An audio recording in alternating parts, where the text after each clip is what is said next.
একজন টোটো চালক যার নাম আলাহিমিন শেখ, ওনার বাড়ি হচ্ছে দৌলতাবাদ থানার অন্তর্গত বেনিদাসপুরে।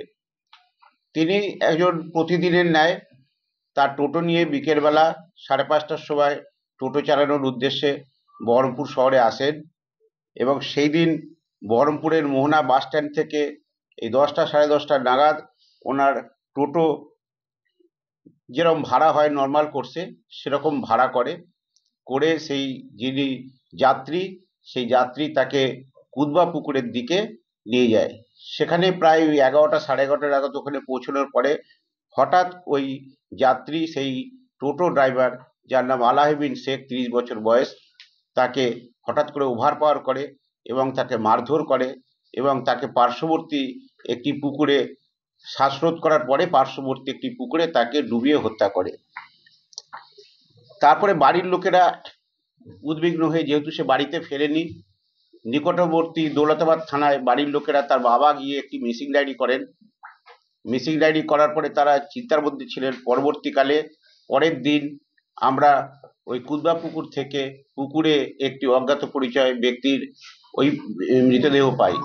তারপরে আমরা সন্ধান করে বাড়ির লোকও আসে, তারা সেই ডেড বডিকে, তাদের ছেলে আলাহিমিন শেখকে তাদের ছেলে বলে শনাক্ত করে এবং তারপরে তার পোস্টমর্টেম হয়। পোস্টমর্টেম করার পরে আমরা যিনি করেছেন সেই ডাক্তারবাবুর সাথে কথা বলে আমরা জানতে পারি যে সেটা একটা স্বাভাবিক মৃত্যু ছিল না, সেটা একটি হত্যার ঘটনা ছিল।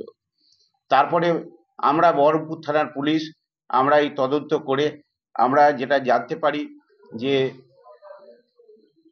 এক ব্যক্তি যিনি যাত্রী ছিলেন তিনি ওকে মার্ডার করেন, যার নাম হচ্ছে সুজল হাজরা। তার সাথে কোনো যে পূর্বের শত্রুতা ছিল সেরকম নয়, তিনি একটি আর্থিক সংকটে ভুগছিলেন এবং ঠিক পুজোর আগে তার হঠাৎ করে কিছু টাকার দরকার হয়েছিল। তখন সে ভেবেছিল যে আমি যদি ওই টোটোর ব্যাটারিগুলো বিক্রি করে আমি যদি হঠাৎ কিছু অর্থ উপার্জন করতে পারি তাহলে আমার সুবিধা হবে, এবং সেইটা ও প্ল্যান করে তারপরে সেই টোটোটাকে ওকে হত্যা করার পরে টোটোটা সে নিয়ে আসে, দিয়ে আমাদের এই বহরমপুরের গঙ্গার ধারে যে জগন্নাথ ঘাট আছে সেইখানে জগন্নাথ ঘাটে সেই ব্যাটারিগুলোকে সে ওখানে রিমুভ করে, মানে খুলে নেয়। তারপরে তার সহযোগী আরেকজন আছেন, তার নাম উকিল, তাকে ডেকে পাঠায়। তারপরে সেই উকিল এবং ও দুজনা মিলে সেই ব্যাটারিগুলি নিয়ে বিক্রি করার উদ্দেশ্যে গলধরপাড়াতে মনিরুজ্জামানকে সেখানে তারা বিক্রি করে এবং পরে আমরা তদন্তে জানতে পারি এবং সেটা এভিডেন্স আছে, মনিরুজ্জামান 10,000 টাকা ওই সুজলকে, যিনি হত্যা করেছেন সুজল হাজরা, তাকে অনলাইনে পেমেন্ট করেন।